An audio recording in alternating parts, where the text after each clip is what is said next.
Hello mga kapamilya, ako po si Ralph De Leon and here are the 5 things I'll miss the most about the outside world.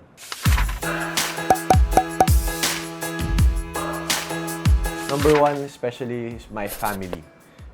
Hindi ko na po sila makikita at hindi ko na po din mababalitaan kung ano nangyayari sa kanila sa labas.